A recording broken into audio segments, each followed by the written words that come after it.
Assalamualaikum warahmatullahi wabarakatuh. Menjelang Natal akan bermunculan berbagai iklan di toko-toko, koran, majalah, dan sebagainya. Jutaan dolar dan miliaran rupiah dihamburkan untuk promosi berbagai barang dagangan untuk keperluan Natalan.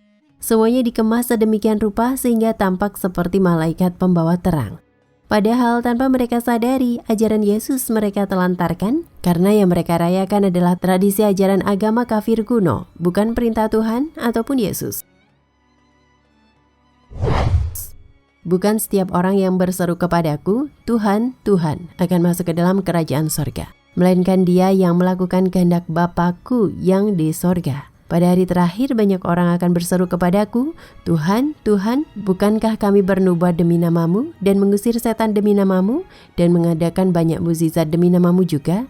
Pada waktu itulah aku akan berterus terang kepada mereka dan berkata, aku tidak pernah mengenal kamu, enyahlah daripadaku, kamu sekalian pembuat kejahatan. Matius 7, 21-23. Percuma mereka beribadah kepadaku, sedangkan ajaran yang mereka ajarkan adalah perintah manusia. Perintah Tuhan kamu abaikan untuk berpegang pada adat istiadat manusia. Markus 7, 7-8. Melihat itu murid-murid gusar dan berkata, untuk apa pemborosan ini?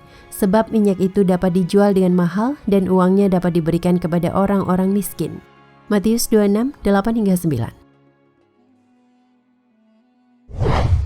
Dari penjelasan sejarah Natal ini, jelaslah bahwa Natal itu bukan ajaran Yesus. Yesus seumur hidupnya tidak pernah sekalipun menyuruh merayakan Natal bagi dirinya. Merayakan dirinya sebagai seorang nabi atau rasul saja, beliau tidak pernah ajarkan, apalagi menyuruh merayakan kelahirannya sebagai Tuhan. Tidak ada satu dalil pun dalam Alkitab menyatakan Yesus lahir tanggal 25 Desember. Pendeta, pastor, bahkan paus di Roma pun mengakui bahwa Natal bukanlah ajaran gereja. Oleh sebab itu, jika ada umat Kristiani atau siapapun yang bisa menunjukkan dalilnya dalam Alkitab, Yesus lahir pada tanggal 25 Desember. Dalam pandangan Islam, haram hukumnya bila ikut-ikutan merayakan Natal. Jangankan umat Islam, bagi umat Kristiani pada dasarnya sama sekali tidak punya satu dalil pun merayakan Natal. Umat Islam yang merayakan Maulid Nabi Muhammad SAW pun itu tidak ada di Al-Quran dan sunnahnya, apalagi merayakan Natal. Merayakan Natal sama saja merayakan kelahiran Tuhan. Padahal dalam pandangan Islam, Tuhan tidak lahir dan tidak pula dilahirkan. Jika umat Kristiani merayakan Natal hanya sebatas Yesus sebagai seorang nabi atau rasul, atau seorang utusan Tuhan, itu masih bisa dipahami. Tetapi umat Kristiani merayakan hari Natal bukan sebagai hari kelahiran Yesus sebagai seorang nabi, rasul, atau utusan Tuhan, tetapi sebagai hari kelahiran Yesus sebagai anak Tuhan. Haram hukumnya menurut pandangan Islam karena berdasarkan Al-Quran, Yesus bukan Tuhan dan Tuhan tidak punya anak. Dia pencipta langit dan bumi. Bagaimana dia mempunyai anak padahal dia tidak mempunyai istri? Dia menciptakan segala sesuatu dan dia mengetahui segala sesuatu. Quran Surat Al-Maidah ayat 101.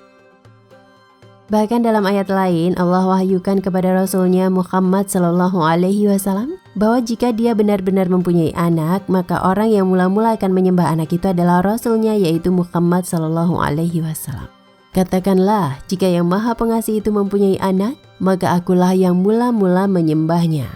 Quran Surat Az-Zukhruf ayat 89. Bahkan dalam ayat lain, Allah memperingatkan kepada mereka, Yahudi dan Nasara, bahwa tidak benar dia mempunyai anak. Maka orang-orang kafir berkata, Allah mempunyai anak, Maha Suci Allah, bahkan apa yang ada di langit dan bumi adalah kepunyaan Allah, semua tunduk kepadanya. Quran Surat Al-Baqarah ayat 116. Katakanlah, dialah Allah yang Maha Esa, Allah tempat meminta, dia tidak beranak dan tidak pula diperanakkan, dan tidak ada seorang pun yang setara dengannya. Quran Surat Al-Ikhlas ayat 1-4. Nah,